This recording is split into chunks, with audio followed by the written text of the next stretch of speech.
Slowly but surely, I am catching up on films I mean to review, and thanks to the vote of a few Twitter followers, we continue this pursuit in the form of A Quiet Place, directed by John Kraninski and starring himself, Emily Blunt, Noah Jupe, and Millicent Simmonds, as a family terrorised by these blind creatures that kill anything that makes a sound. This film has been out for some time now, and I am pretty sure this review will get hardly any viewership. However, after seeing this film, all I can say is, holy shit.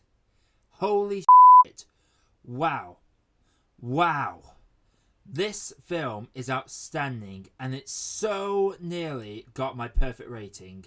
And this is the only time I'll ever present my cards early when it comes to what I'll grade a movie. Now, for starters, this film shows us that the key to a good horror movie is more than just some dark corners and jump scares. This film gives us characters that are worth caring about. Alongside that, it gives us a terrifying scenario that strips us to the bare minimum of our humanity. Just imagine for a moment having to live your life in complete silence. You can't cry, you can't scream, you can't laugh, you can't let out any raw emotion. And unless you suddenly have a desire to be short of a head, you have to basically become a husk. This scenario is the perfect way to draw the audience in because the existence sounds like a living hell. And this film uses that concept to its advantage, telling the story through sign language and emotions as opposed to dialogue. There are literally two outright dialogue scenes, and both serve as development to characters' relationships that simply cannot be done through signing. Other than that, this film is driven by soundtrack and silence, and the silence is so thick, every loud sound is so pronounced. One of my favourite choices is that whenever Millicent was by herself in shot, the sound is completely gone. Even when there is no soundtrack, there is at least some Atmos sound over the rest of the visuals, but with Millicent, it is just soundless, and that silence is almost deafening with how effective it is. Her character is arguably the most vulnerable, considering that not only does she have to keep quiet, but she is deaf and spends a good amount of the film trying to gain hearing aids that actually work. There are some scenes that are completely silent, where she has a back turned to some form of danger. Those scenes prove that you don't need soundtrack cues or jump scares to incite terror, as the visual and audience knowledge alone is enough to make these scenes scary. And that is another positive with this film. It is both smart and it trusts the audience to fill in the gaps. Example, Emily Blunt's character is heavily pregnant, and it is clear that she's going to give birth soon. Boom! There's some horror right there, because everyone knows that no woman has ever gone through labour in stone cold silence. The sequence which this eventually comes to fruition is extremely well done, which left a lot of the audience with bated breath. A subtle, lingering shot on a hazard, fantastically placed, so much so that when the hazard does return, everyone clenches their teeth in anticipation of what's about to happen. This film is just too damn brilliant with how it lays out the story. For 90 minutes, this film grabs you and refuses to let up.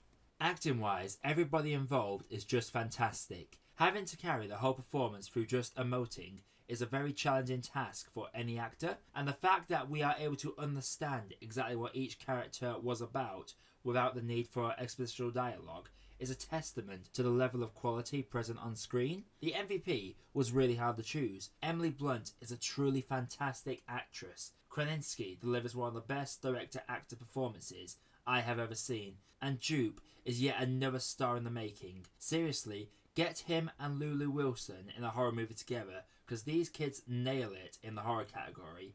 MVP though, it has to be Millicent Simmonds, having to portray the range that she does, and selling the obliviousness to the obvious dangers, as well as delivering on the most emotional scenes. She really knocks it out of the park. Seriously, this movie is an absolute masterclass in all aspects. But I do have gripes and questions that held the film back for me in a few small ways. For one, we have to get things going with one of the dumbest kids I have ever seen. Yes, he is young, but with how frightened everyone is by the slightest noise, and 3 different warnings about the danger, even the youngest kids will at least think that maybe they shouldn't go out of their way to turn something on that is very, very loud. And another thing, through timescale, we know that from start to finish there is a gap of about 400 days. Emily Blunt's character is pregnant in those later scenes, so obviously in between the start of the movie and towards the end, we have had some wink wink nudge nudge stuff. But exactly how do they consummate this, considering the slightest loud noise brings the hell on them? Okay, maybe some silencer methods were enforced, but still, bodies colliding make sounds. Also, this film is inconsistent with the rules. One small smash lamp can draw them in, but someone running breakneck speed through a loud cornfield and into a metal tractor apparently falls on deaf ears when it comes to these creatures. And considering these creatures are blind and never hunt unless noise is made, they conveniently find their way to the family even when no sound is being made, specifically in the last half hour of this film. Can they smell? If so, it would have been nice to establish that. I just feel that in terms of the scares, they are good, but sacrificing the rules presented just to gain more stakes and tension can damage a film, and it definitely got to me by the end of this. Speaking of the end, I will not spoil it, but I love how they chose to end it at that exact moment, because had the film continued past that point, it would have ceased to be a horror movie. Cutting it off at that time allows the film to hold a spot as one of the best horror movies in recent memory. So yes, overall, A Quiet Place is a brilliant piece of cinema with fantastic performances and cinematography driven by an expertly crafted soundtrack and very well built characters. The story, however, has shortcomings, not in the very least the inconsistent parameters put into place. However, this is a pretty damn great cup of tea, and I highly recommend that if you have not seen it, go watch it right now while you still can. Now, before we sign out, I just want to say, want to know what I'm getting up to in regards to this channel? By all means, follow my Instagram and Facebook accounts for more updates. You can see the links down in the description below there. I also hope to review Wildling next, but with Infinity War just a couple of days away, I feel like it might take a back seat for now. Anyway, A Quiet Place. Has everybody seen it? If you have, let me know down in the comments below what you think, and hit that round subscribe button for more reviews coming all the time.